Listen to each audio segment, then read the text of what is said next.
everyone, and welcome to this week's edition of the Talking Crap podcast. On this week's edition, we shall be discussing the wonderful world of women's wrestling.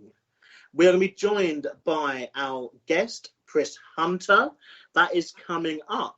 But before that, as we know, I'm not alone, I'm joined, of course, by my lovely co-host, Jazzy Josh Porter.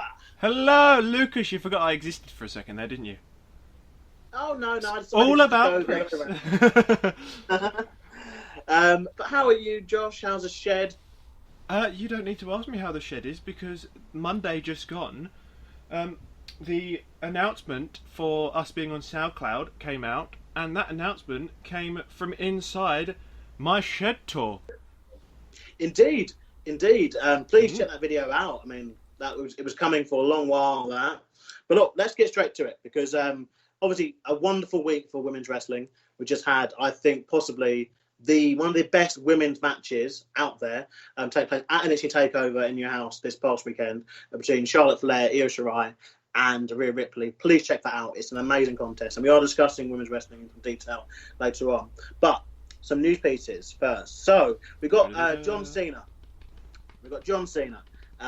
Who's donated $1 million to the Black Lives Matter movement.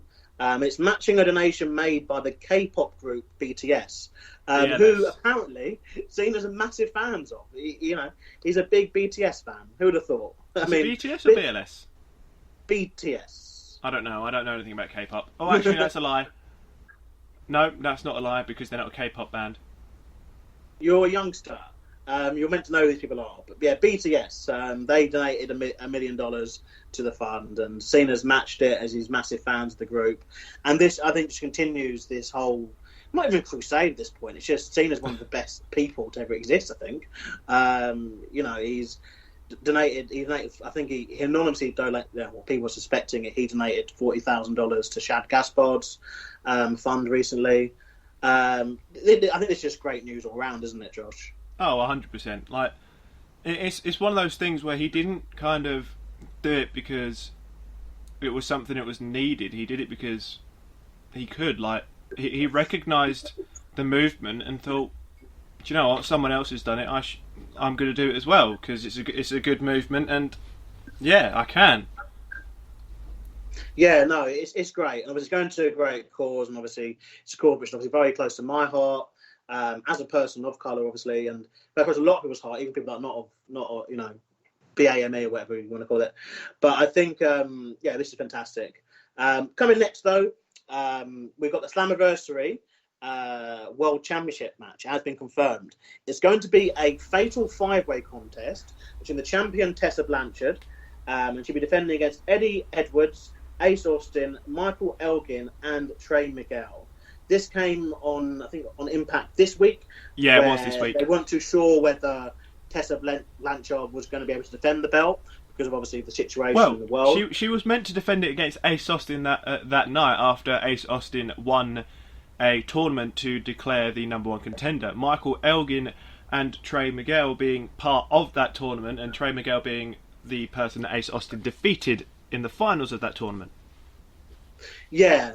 But I think TNA have gone for a bigger match. Yeah. As I think, obviously, their big show, and potentially they are looking to debut a few people at this event.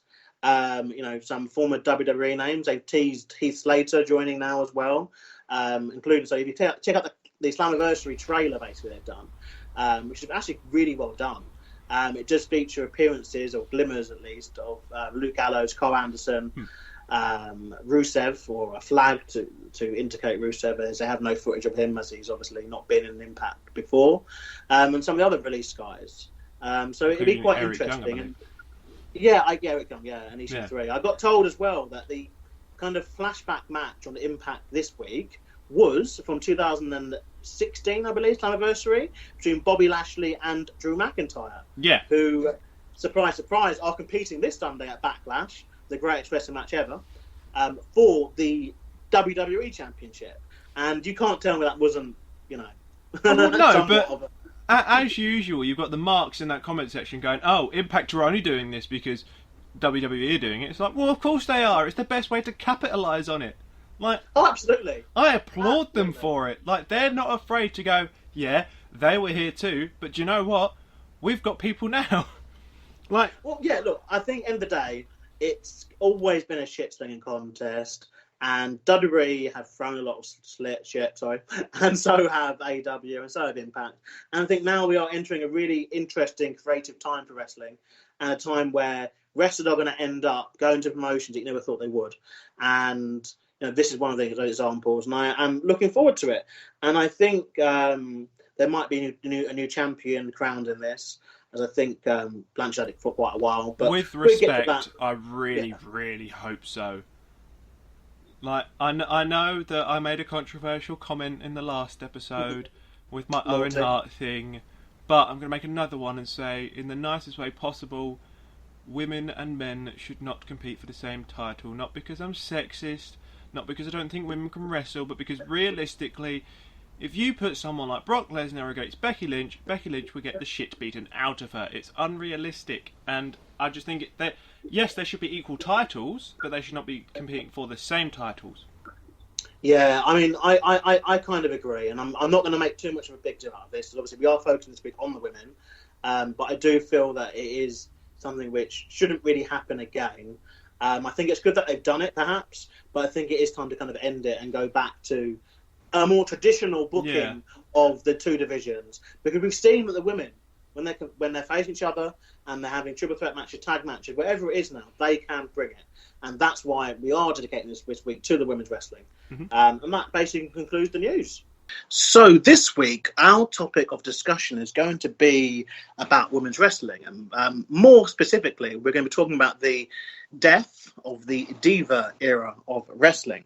To help Jazzy, Josh and I discuss this, we have searched long and hard through the Dropkicks ranks, and we have found someone who actually, well, he enjoys women's wrestling, and nothing wrong with that, of course.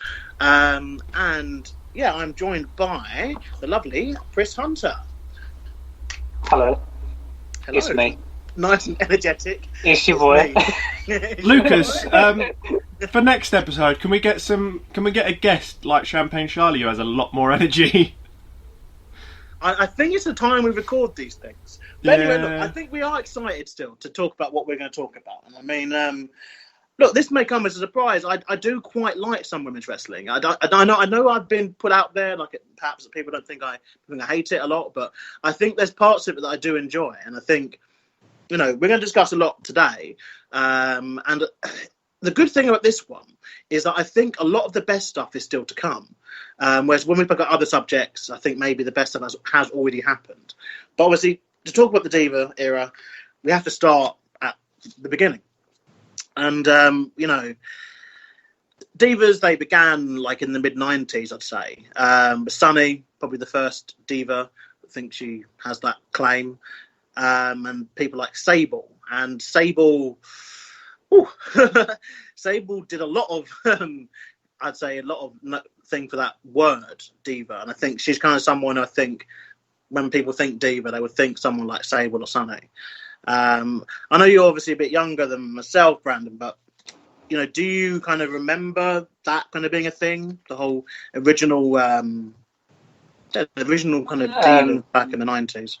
Yeah, I only know stuff in, retrospect. Like, because I don't think I was born for most of it, to be fair. If I was like, an actual baby. But, obviously, I know the whole original diva thing, the whole, most downloaded diva or whatever that whole, I guess, gimmick was. Yeah, Sunny. Sort of gimmick that, yeah. You could sort of become the first person to break the internet. I know that's the thing they use nowadays. But she was the most Google search term or something in the one of the years in the 90s. And I mean, a lot of the early success, the reason why we're discussing this now is because we can't discuss what's come without knowing where we come from. And I mean, to a lot of the younger listeners or watchers of wrestling and that who might not know this, but women's wrestling, it really wasn't wrestling during this period. There was the beloved bra and panties matches, evening gown matches, a lot of matches that just involved take off someone's clothing, or they had stuff like the Playboy bunny pillow fights and stuff as well. Yeah, Even they were there for without... aesthetic appeal more than their skills. Yes, and it was like this for a long time, but I don't want people to think that's how it started, though, because I think that's how Diva started. But women's wrestling has been going on for as long as men's, really. And there's been examples of championships, obviously, held throughout several of the NWA territories. I mean, they all had their champions for everything, didn't they, in the NWA? But, you know, when it really became popular was this period. I mean, Sable's Playboy, I think, was one of the highest, you know, circulated publications they ever did. And, you know, I think this was where, like, a lot of people, I think, I'm not asking this question, it's a hard one to ask. I mean, I kind of think that, like, if they were to do some of this stuff now, like, obviously the reception would be bad, but I'd still argue there's an audience for it. What do you think, Josh? Is that in regards to, like, the Playboy Bunny stuff? Yeah, like the more kind of diva style, I guess. Like, you know, is there a market for this stuff, or is it so dated? I wouldn't go as far as to say it's outdated. What, like, the audience is still there. You've still got those horny bastards from the 90s around. But I think the issue we'd have now is, I don't like using this term. That's a lie. I love using this term, but not when it's quite so controversial. But there's a lot of what people like to call snowflakes about nowadays who love to tear into anything that could potentially be offensive or hurt a certain group of people. But are they just? I think in this occasion they may be just for doing so. But if they were to do it separate, you know, I don't see why there'd be a problem. I mean, same question to you, Chris. Like, you know, what, you know, do you think there's a market for it now? Well, I mean, there always is going to be. That's just how human beings work. Like, there's no way around it. But I think, you know, like, in terms of, like, I suppose unavoidable talk about, like, you know, feminism, all that kind of stuff, it's kind of come full circle where it's quite, like, empowering for women to own their sexuality in that way. Like, that's why, like, even nowadays you've still got gimmicks like Mandy Rose, which isn't as extreme, but it's still, that's very much the gimmick of them being like, I know what I look like. We should give Mandy Rose a bit of credit, though. She is actually relatively good in the ring. Yeah, it's what I'm saying. Like as a gimmick, that mentality is. She's a comfortable in between. Like, that's kind of like, if you could go that path, that's kind of like who you'd want to be like, I guess. Yeah. Well, even potentially, just as an example. Yeah. Even if they potentially found, like, a kind of seesaw motion where they had the best of both worlds, where if it worked with the storyline, they did it, and if it didn't, they didn't, kind of thing. Like, they bring them back, but not as a regular thing. Yeah, I mean, obviously, it's something we're going to get into a bit later on, so I thought I'd ask it then. I think it's very important. Obviously, they had, I mean, a lot of it's down to, I think, how the ladies were trained in that time too, and the shift. I think, you know, the popularity of wrestling meant that obviously the biggest angles were given the most amount of time. So obviously the biggest thing in wrestling at that time was Stone Cold, and then obviously in WCW Goldberg, you had NWO, and they were fairly, it just happened to be that they were male storylines and male superstars or wrestlers or whatever you want to call them. And I think it made it known that the women kind of were only there for the tits and arse appeal. And it's something which I think it's still somewhat is about in some promotions. You know, most likely the more adult orientated ones, definitely not the family shows. We enter then anyway. We enter the Diva Search era, as I've called it, and this is kind of like the crossroads for me. Where I'm like, well, because obviously I remember after Survivor Series 2001, we spoke about this in the Invasion episode. So Survivor Series 2001 was kind of and it was the end of the kind of invasion story, but was also kind of the start of the relaunch of the Women's Championship. And Trish Stratus, who had been in the company for quite some time, she took an opportunity and she seized it. However, she wasn't alone. This is key here. Like, she had Lita, you had Victoria coming in the next year, you had Molly Holly, who became, I think, one of the standouts, I think, at that time. You had Ivory, still about from the Attitude Era too. But they started it, but it was still very much more of a sexual kind of thing. And, I mean, Lita and Trish main evented Raw. in I think 2003, I want to say, might be 2004, might be a little bit later, for the women's championship. The match where Lita did that nasty looking dive to the outside. But I mean, the company still felt like it was pushing the sex sells thing, because alongside that, you had Sable returning to the company in 2003 for not many matches. Still had Tori Wilson and Dawn Marie, women like that on the roster. So, I mean, do you think that the people like Jazz, Trish, Lita, if they were given a chance to wrestle in this era, would they still be successful? Or are they good enough to hang with the likes of Charlotte and Asuka and Bayley and you name them? I'll come to you first, Pris. Well, because it's just like the time where like all the time was limited and all that, or is that a bit later?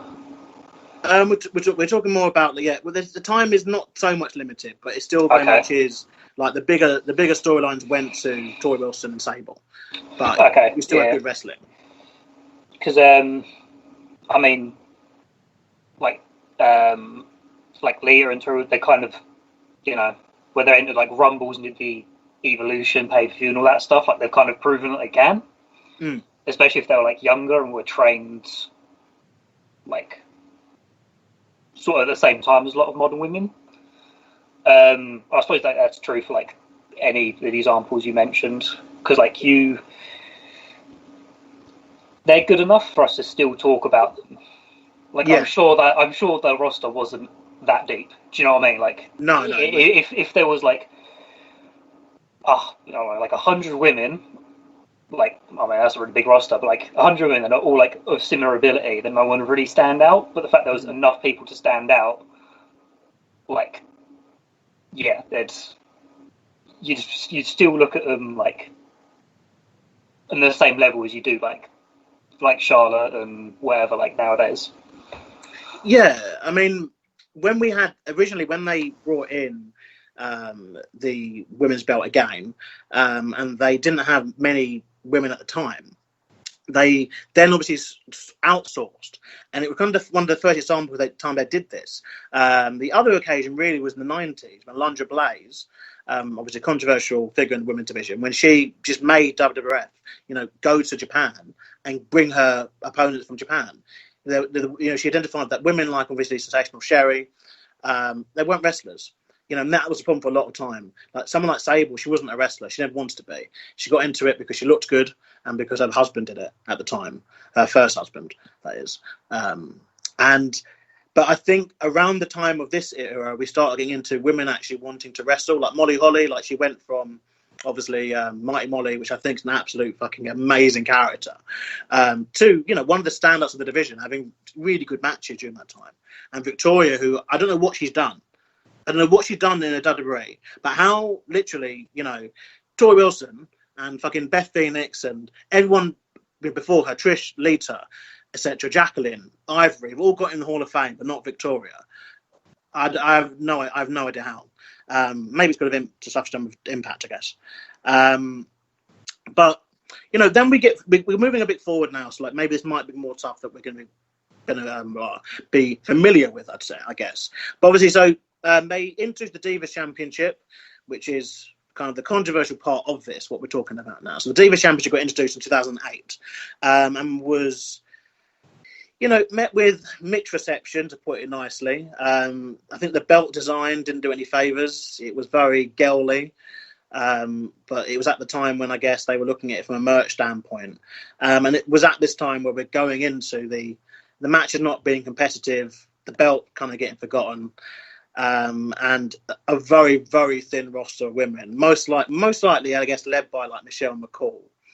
Again in this era, do you think that they should have pushed to outsource talent sooner or brought some more girls in towards this era? Like, what do you think, Josh?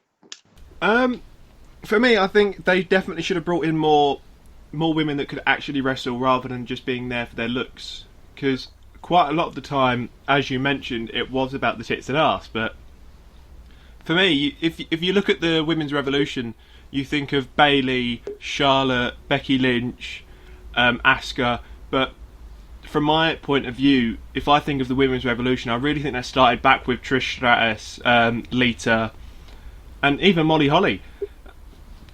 And Victoria. Victoria's another person that really doesn't get enough credit where it's due, because she did win the women's championship at some point. But really, I think the Divas belt kind of stopped the women's revolution where it should have started. Because, from a merch point of view, it was really good. Because I know a lot of people that bought the Divas belt. I know a lot of people that still get replicas made of the Divas belt.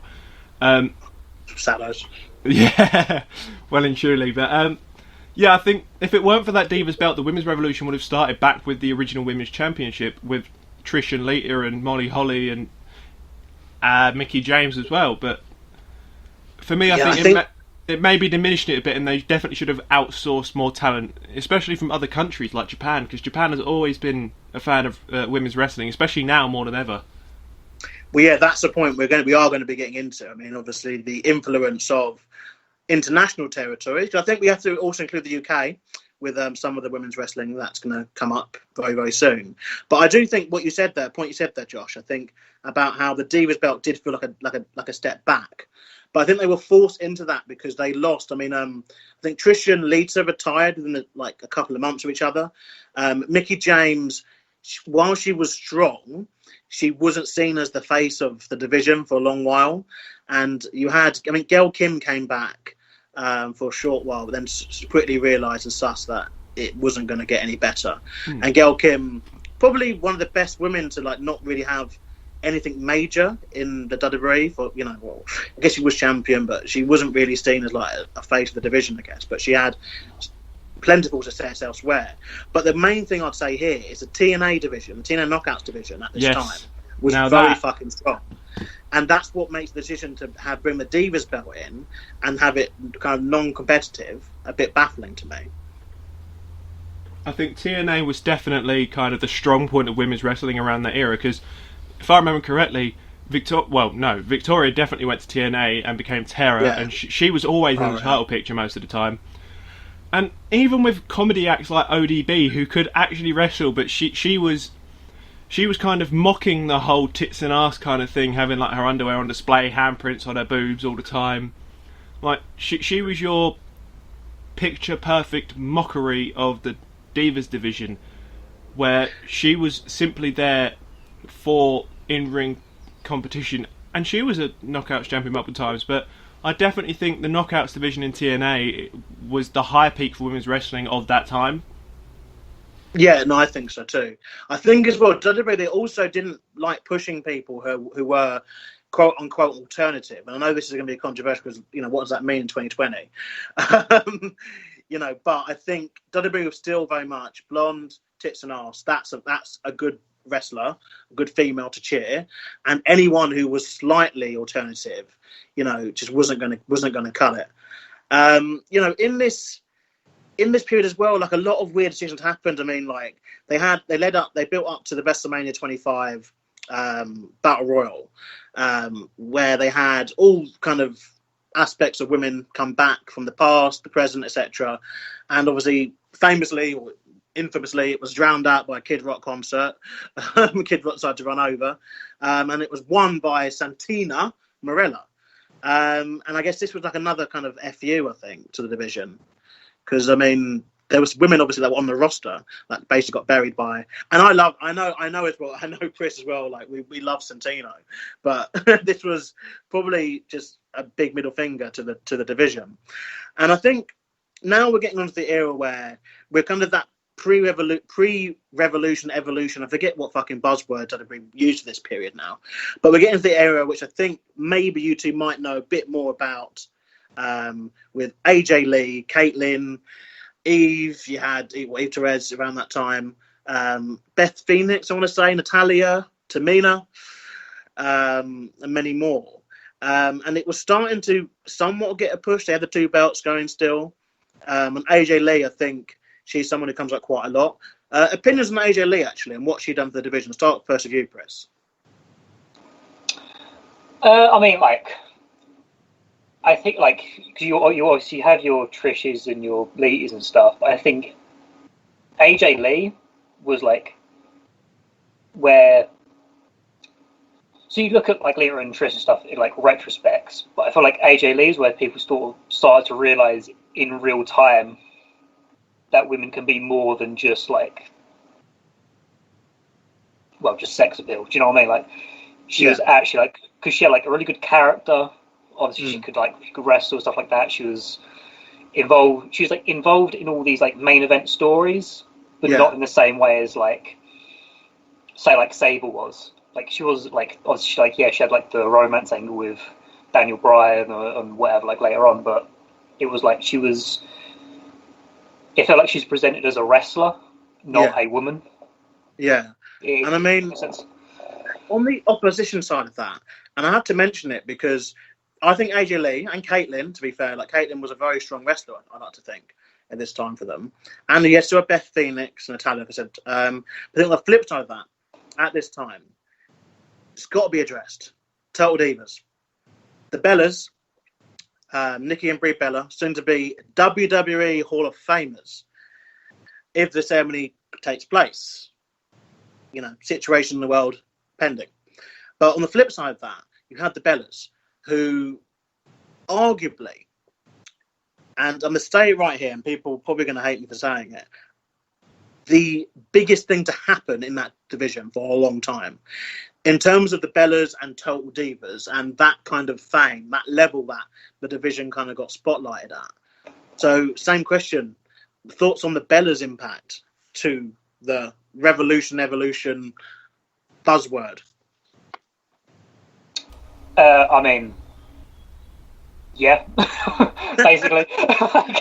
because they were the mainstream appeal. Like, my sister would sometimes talk to me like about Daniel Bryan and the Bellas, and she's not a wrestling fan. She just likes the Total Bellas, like fake reality kind of shows.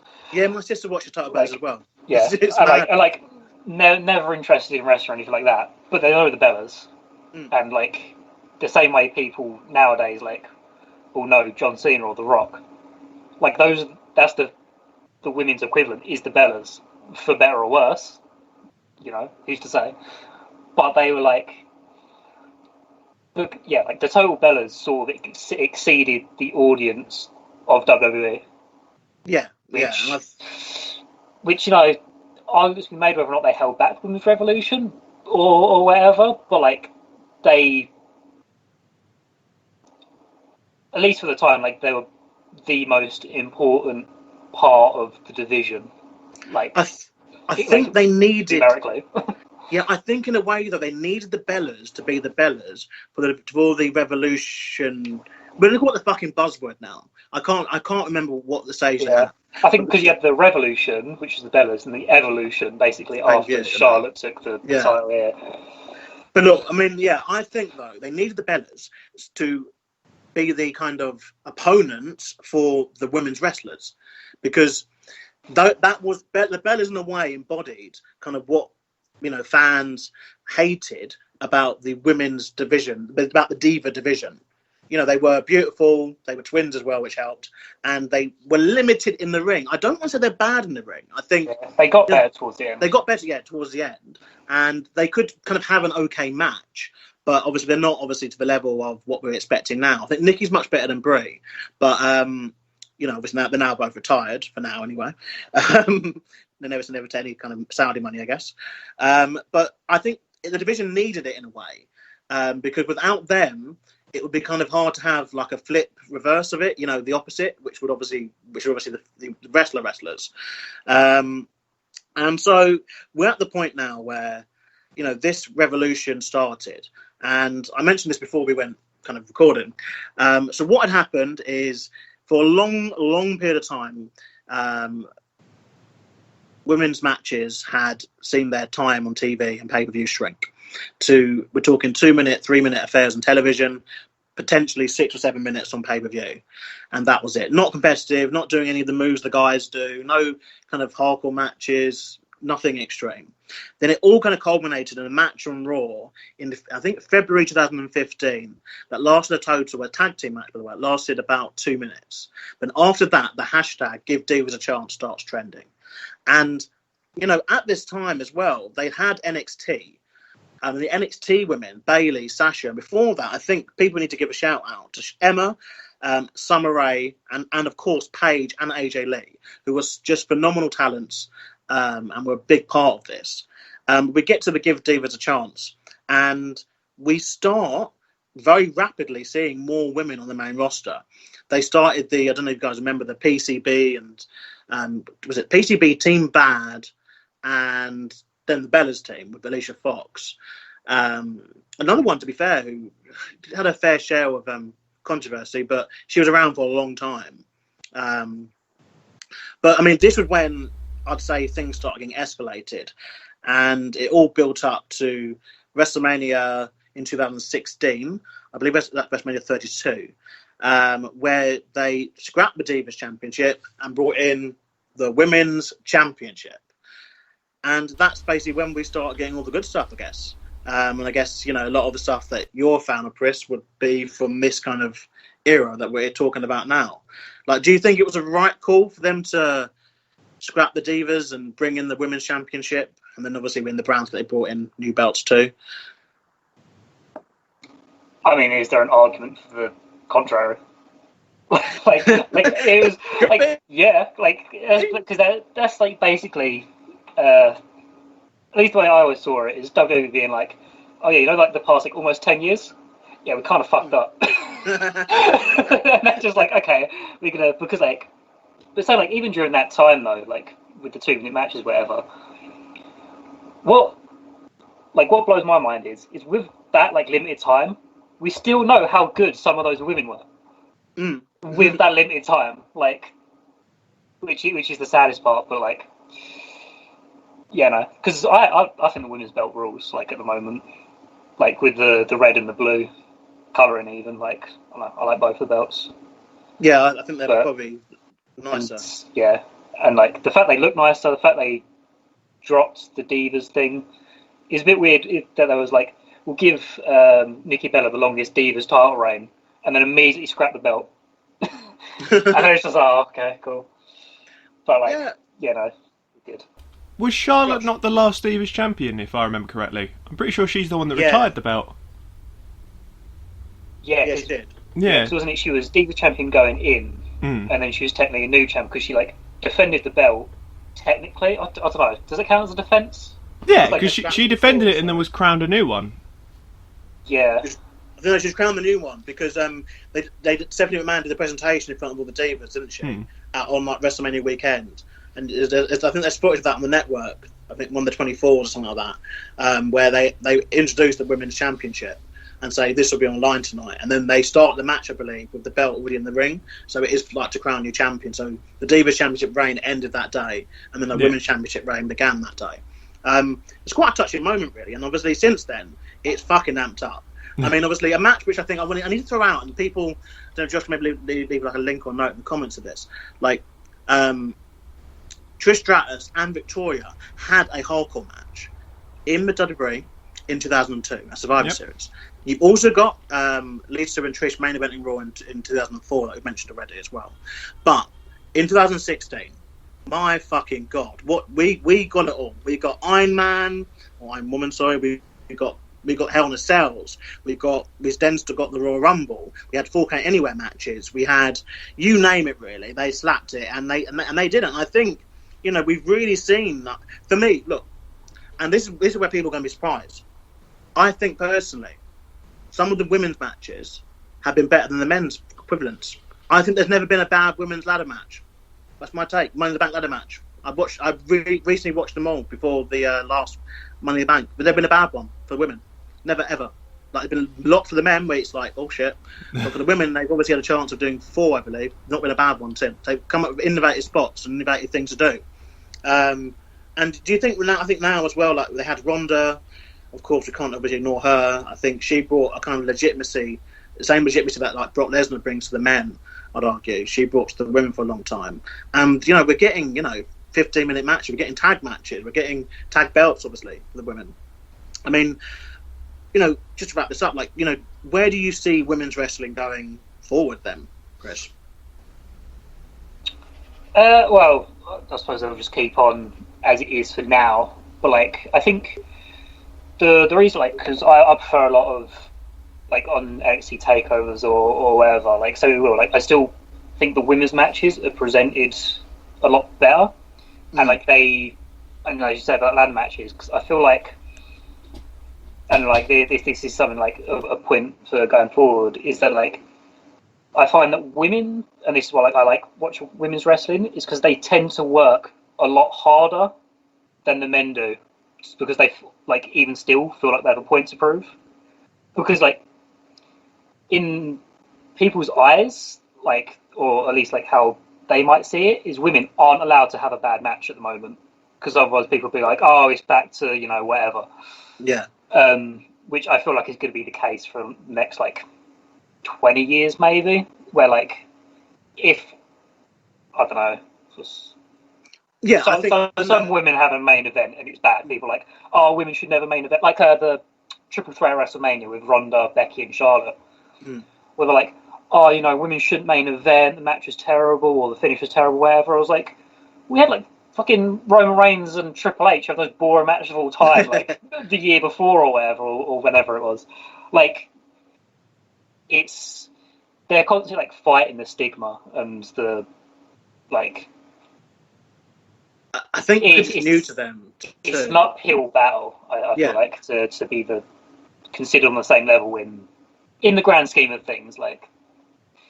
Yeah, I think it's new to them as well. I think obviously they've had to amp it up like really fast. I mean, obviously from, like I said, this stuff's all that we've spoken about, all these rumbles and ladder matches, NXT takeover matches, etc. That's all happened in the last like 4 years. You know, where we're at the stage where WrestleMania just gone. I believe we had 3 women's matches. You know, and plus ones in the pre-shows too, actually. And you know, going forward, we are looking at the fact that we have competitive women's matches going forward, and I think that's fantastic. You know, overall, I think women's wrestling's come a very long way.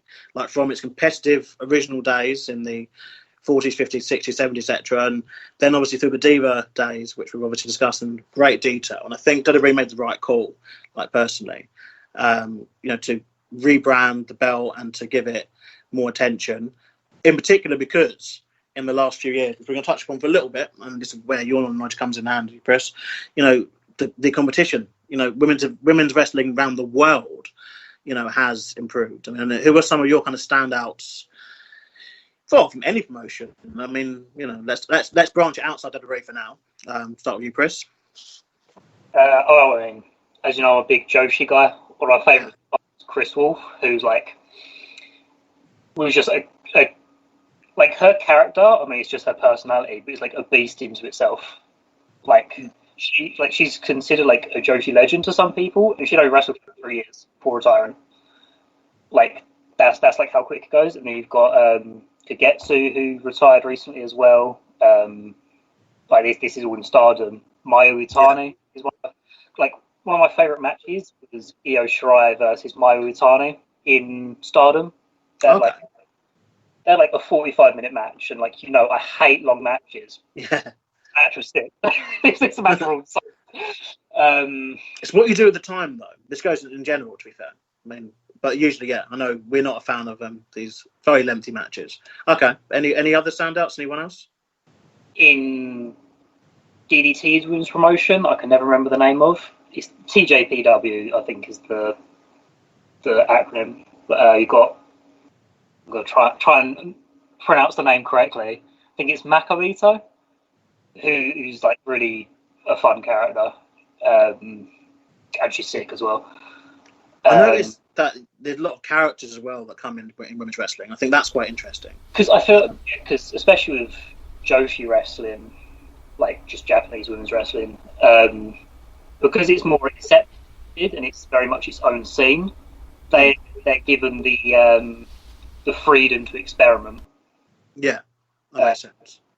That makes sense. Like you got like Kairi, like when she was in Stardom, Kairi Hojo was like she was like one of their aces. Like she was like, whoa, she's like on the same level as like Okada was in New Japan. She is for Stardom, and she was like, her gimmick was basically she's a sick wrestler who likes sailing, and obviously they have all the Stardom have all these special masks and stuff. There's a pirate hat.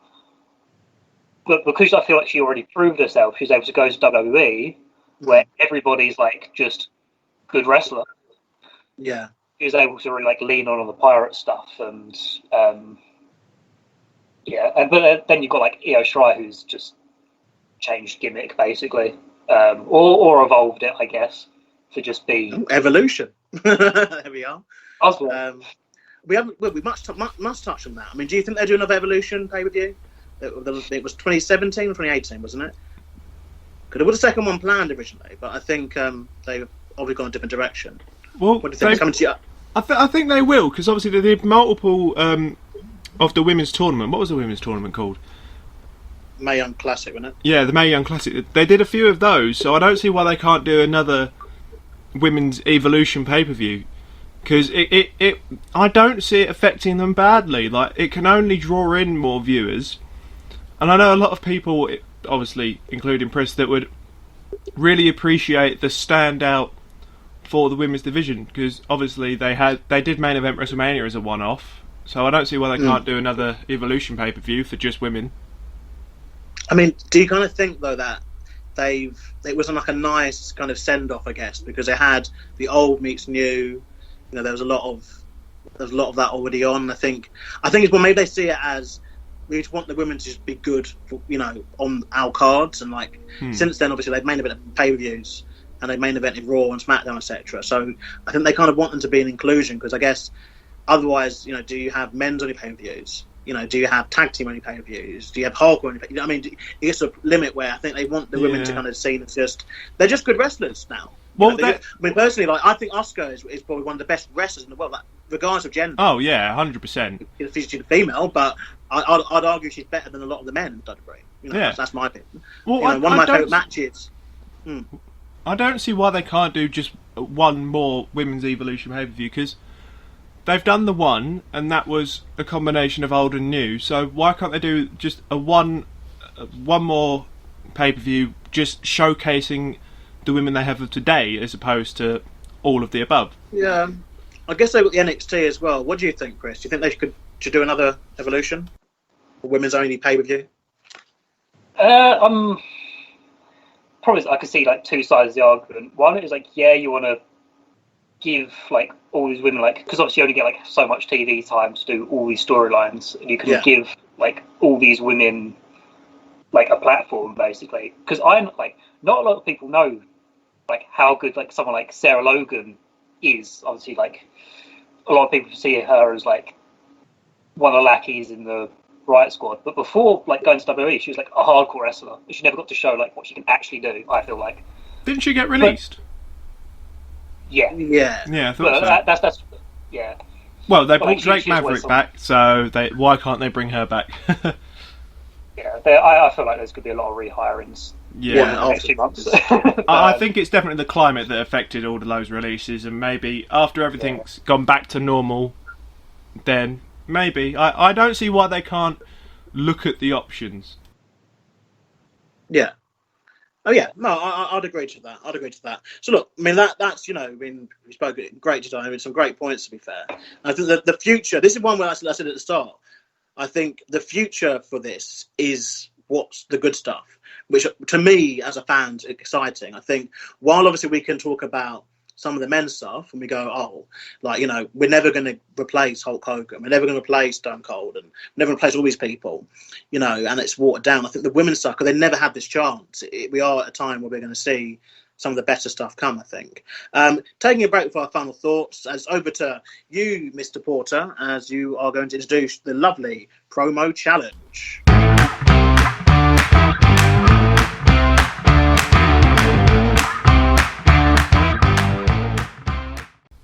This is something I've missed. It's only been a week, but that's not the point. Right, so, Pris, it's pretty simple. The rules are you have 1 minute to give us a promo based on two topics that I give you.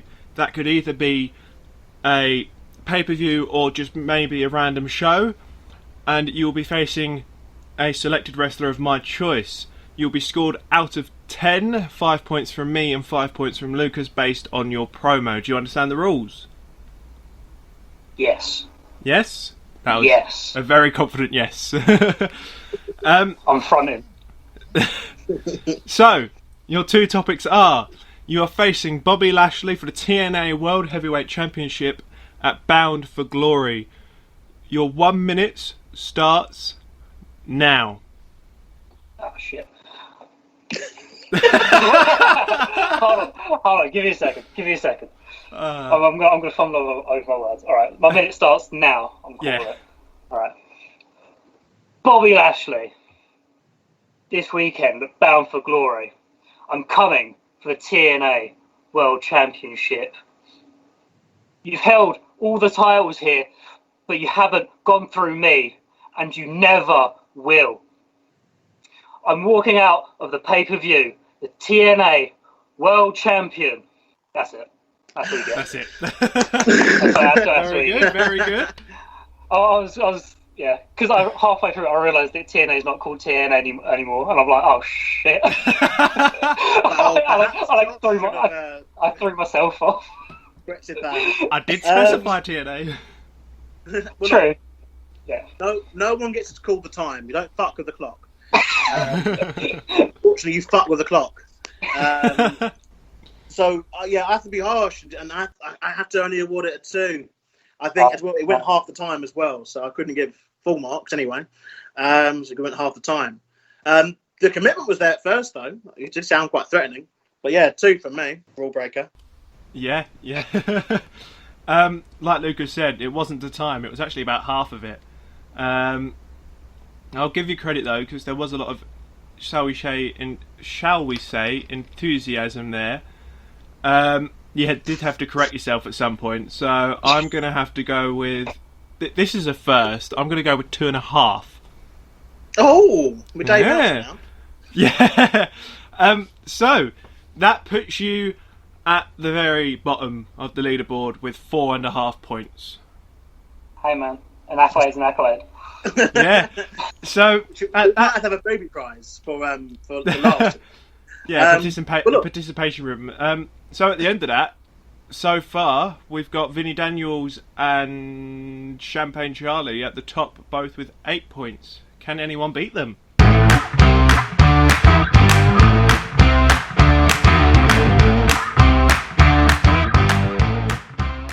But look, Pris, thanks for joining us. For this chat about women's wrestling. I think it's been quite enjoyable. And we perhaps will be talking to you in a couple of weeks with our season finale, as we plan to have a few guests on. Hope you would come back. Enjoyed it. But yes, that's... I'm sorry? If the price is right. Price. You say it like we get paid for this. Well, look, next week we are going to be joined by Sam Dufresne for our Wrestle Wars special as DX versus the NWO. We're looking at both factions and seeing kind of who was the better one at the time, and talking about a lot about the Attitude Era. In 2 weeks' time, we'll actually be talking about Impact Wrestling. That's correct, Josh? Impact Wrestling. Are they ready to make an Impact again? We're joined by the heavyweight Lewis Barrett for that one. And like we said, in 3 weeks' time, it's going to be our series finale, in fact. 10 episodes. We're taking a short break, and we shall be joined by multiple guests, and hopefully Pris will join us, and Jack Walker, and many, many more. Until then, I've been the life coach, Lucas Jackson. I've been joined by Jazzy Josh Porter. Stay safe, everyone. Stay alert, and we shall see you on the other side. Bye for now. This has been a Talking Crap podcast. Don't forget to like, share, and subscribe. Comment down below your thoughts on recent episodes, and while you're here, why not check out the Science Behind Stupid YouTube channel. And don't forget to hit that bell to keep up to date with all our recent episodes.